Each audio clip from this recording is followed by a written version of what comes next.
नमस्कार साथियों, मैं अभिषेक कुमार शुक्ला नॉलेज अड्डा के ऑफिशियल यूट्यूब चैनल पर आप सभी का स्वागत करता हूं। तो दोस्तों, जैसा कि आपको पता है, हम लोग फिजिक्स में लाइट पढ़ रहे थे और लाइट के पार्ट 1, पार्ट 2 और पार्ट 3 हम लोग ऑलरेडी डिस्कस कर चुके हैं। अगर आपने अभी पहले के तीनों पार्ट नहीं देखे हैं तो आप डिस्क्रिप्शन में दिए गए लिंक से पार्ट 1, 2, 3 देख कर ही पार्ट 4 को देखें। तो आज हम लोग स्टार्ट करने वाले हैं कौन सा पार्ट? पार्ट 4। तो पार्ट 4 में हम लोग पढ़ने वाले हैं क्या? गोली दर्पणों की चिन्ह परिपाटी। गोली दर्पण से संबंधित क्या चिन्ह परिपाटी? चिन्ह परिपाटी मतलब क्या होता है कि हमें कौन सी चीज पॉजिटिव लेनी पड़ेगी, कौन सी चीज निगेटिव लेनी पड़ेगी, लेकिन कहाँ पर लेनी पड़ेगी? जो अपना मिरर फार्मूला यूज होएगा 1/f is equal to 1/v plus 1/u। जो अपना दर्पण समीकरण होता है क्या होता है? 1/f is equal to 1/v plus 1/u। तो 1/f is equal to 1/v plus 1/u के लिए हमें क्या करना पड़ेगा? चिन्ह परिपाटी पढ़नी पड़ेगी। चिन्ह परिपाटी इसलिए पढ़नी पड़ेगी कि u की वैल्यू को हम लोग क्या लेंगे, v की वैल्यू को हम लोग क्या लेंगे और f की वैल्यू को हम लोग क्या लेंगे। चिन्ह परिपाटी पढ़ने से पहले, जैसा कि आपने क्लास 10th में पढ़ा होगा क्या, अक्षांश के बारे में। मैथमेटिक्स में क्या पढ़ा होगा? अक्षांश के बारे में। और जिन लोगों ने अक्षांश के बारे में नहीं पढ़ा है वो यहाँ पर समझे। देखो, आपने पढ़ा होगा अक्षांश क्या होता है। ये इस टाइप का कुछ बना हुआ एक फिगर होता है जहां पर ये दोनों लाइनें लाइनें बोलते हैं या फिर अक्ष बोलते हैं, एक दूसरे को काटते हैं। उस बिंदु को हम लोग मूल बिंदु बोलते हैं। क्या बोलते हैं? मूल बिंदु बोलते हैं। मूल बिंदु को ओरिजिन भी बोला जाता है। तो जो ये वाली लाइन है, आपकी जो क्षैतिज लाइन है, इसको एक्स अक्ष, और जो आपकी ऊर्ध्वाधर लाइन है इसको कौन सा अक्ष? वाई अक्ष के नाम से जानते हैं। जो ये वाला एक्स अक्ष होता है ये एक्स अक्ष होता है, और जो ये वाला अक्ष होता है वो वाई अक्ष होता है। तो ये एक्स अक्ष हो गया और ये एक्स डैश अक्ष हो गया। ये वाई अक्ष हो गया और ये आपका वाई डैश अक्ष हो गया।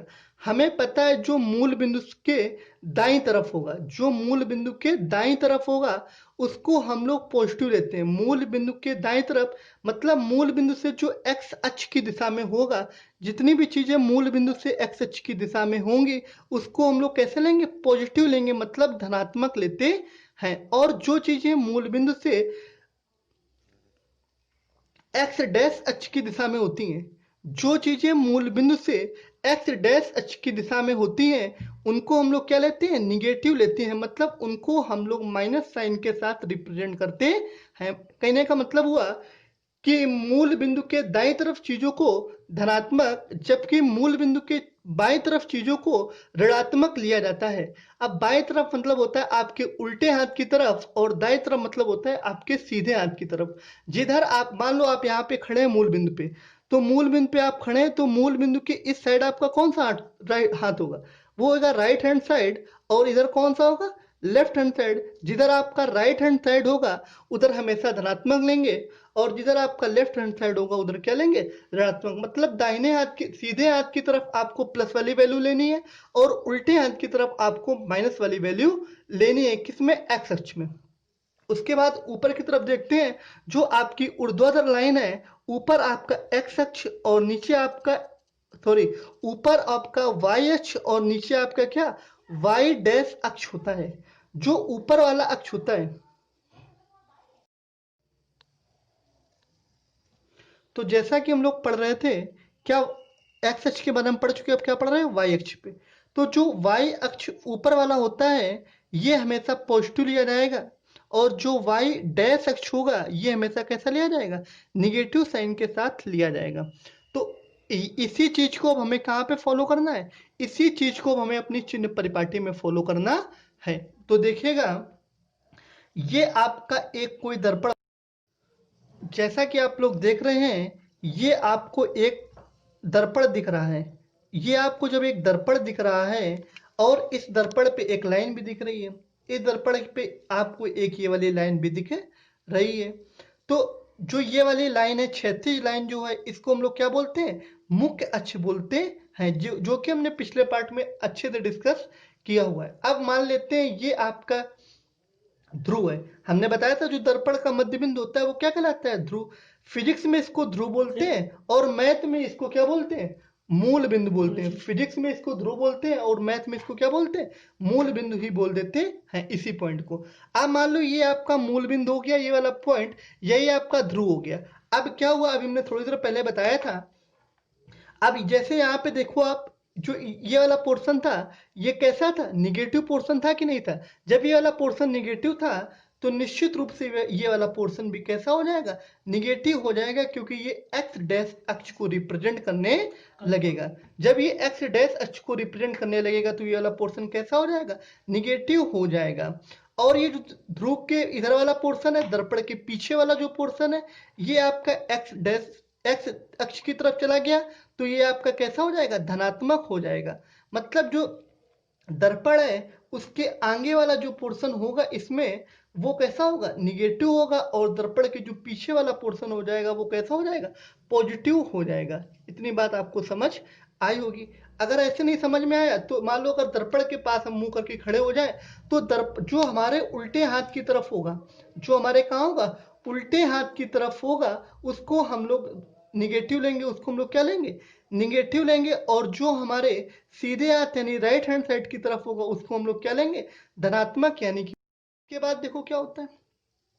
उसके बाद हमने माना कि जो मुख्य अक्ष है उसके ऊपर एक वस्तु रखी हुई है। जो मुख्य अक्ष है उसके ऊपर क्या रखी हुई है? एक वस्तु रखी हुई है। अब उसके ऊपर एक वस्तु रखी हुई है तो वस्तु रखी हुई मतलब इस तरीके से, जैसे कि वाई अक्ष था इसी तरीके से तो वस्तु रखी जाएगी। तो ये मतलब क्या हो गया? वस्तु की एक तरीके से ऊंचाई हो गई। ये क्या हो गई? वस्तु की ऊंचाई, हाइट ऑफ द क्या हो गई? वस्तु की ऊंचाई। जब वस्तु की ऊंचाई हो गई और हमें क्या पता है ये आपका किस अक्ष में जा रहा है? वाई अक्ष में जा रहा है। जब ये वाई अक्ष में जाएगा तो वस्तु की जो ऊंचाई होगी उसको हम लोग कैसा लेंगे? हमेशा वस्तु की ऊंचाई को हमेशा धनात्मक कंसीडर किया जाएगा। जो वस्तु की ऊंचाई होगी वो हमेशा कैसे होगी? पॉजिटिव होगी। उसके बाद देखो आपका इस जगह पे बन रहा, मान लो ऐसे प्रतिबिंब बनना है। जब ये आपका ऐसे प्रतिबिंब बनना है तो ये किस साइड में जा रहा है? ये वाला एरो किधर जा रहा है? वाई डैश अक्ष में जा रहा है। कहाँ पे जा रहा है?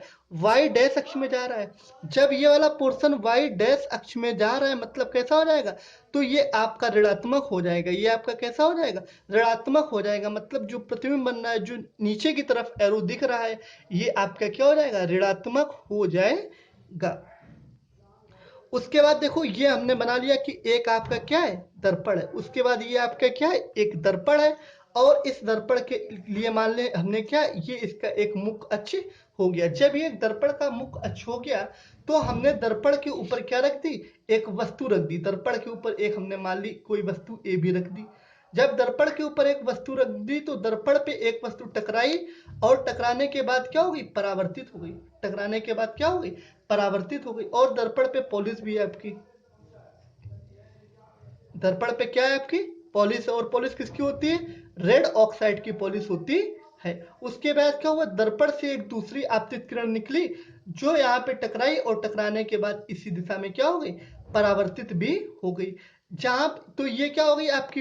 यहाँ पे वस्तु रखी थी, यहाँ पे दर्पण रखा था, तो ये क्या हो गई? वस्तु की दूरी। यहाँ पे क्या हो गई? वस्तु की दूरी। उसके बाद क्या हुआ? जो ये किरण टकरा के वापस आ रही थी, ये आपके क्या हो गया? फोकस दूरी हो गई। ये आपकी क्या हो गई? फोकस दूरी हो गई। उसके बाद क्या हुआ? जहां पर ये दोनों किरणें एक दूसरे को काट रही थी वो आपकी क्या हो गई? प्रतिबिंब की दूरी हो गई। प्रतिबिंब की दूरी मतलब v हो गई। अब देखो फार्मूला क्या होता था? 1/f is equal to 1/v plus 1/u। तो f को हम लोग क्या बोलते हैं? फोकस दूरी बोलते हैं। u को हम लोग क्या बोलते हैं? वस्तु की दूरी बोलते हैं। और v को हम लोग क्या बोलते हैं? प्रतिबिंब की दूरी बोलते हैं। तो इस फिगर में मतलब ये अवतल दर्पण का फिगर बना हुआ है। तो इस फिगर में हम लोग क्या देखो, u भी इधर ही दिख रहा है आपको उल्टे हाथ की तरफ, v भी आपको उल्टे हाथ की तरफ दिख रहा है और f भी आपको कैसा दिख रहा है? उल्टे हाथ की तरफ दिख रहा है। मतलब क्या हुआ? अवतल दर्पण के अंदर वस्तु की दूरी हमेशा कैसी होती है? ऋणात्मक होती है। प्रतिबिंब की दूरी हमेशा कैसी होती है? ऋणात्मक होती है। और फोकस दूरी हमेशा कैसी होती है? ऋणात्मक होती है। की दूरी आपका चाहे अवतल दर्पण हो या फिर उत्तल दर्पण हो, दोनों दर्पणों में हमेशा कैसी रहती है? ऋणात्मक रहती है। वस्तु की दूरी दोनों दर्पणों में हमेशा ऋणात्मक रहती है। अवतल दर्पण में वस्तु की दूरी, प्रतिबिंब की दूरी और फोकस दूरी तीनों ऋणात्मक रहती हैं, जबकि उत्तल दर्पण में प्रतिबिंब की दूरी और फोकस दूरी धनात्मक, जबकि वस्तु की दूरी ऋणात्मक होती है। मतलब चाहे अवतल दर्पण हो चाहे उत्तल दर्पण हो, दोनों के अंदर क्या हो, दोनों के अंदर वस्तु की दूरी हमेशा कैसी है, ऋणात्मक रहती है। तो दोस्तों, आपको आज की क्लास कैसी लगी, ये आप हमें कमेंट बॉक्स में जरूर बताइएगा। हमें उम्मीद है आपको आज की क्लास पसंद आएगी। तो इस वीडियो को ज़्यादा से ज़्यादा लाइक करें। अगर कुछ ना समझ आ रहा हो तो कमेंट बॉक्स में आप कमेंट करके पूछ सकते हैं। इस वीडियो को ज़्यादा से ज़्यादा अपने दोस्तों के साथ शेयर करें। अगर आप हमारे चैनल पर नए हैं तो हमारे YouTube चैनल नॉलेज अड्डा को अभी सब्सक्राइब करें। तो दोस्तों, आज के लिए बस इतना ही, बाकी पढ़ेंगे हम लोग अगली क्लास में। तो थैंक यू क्लास।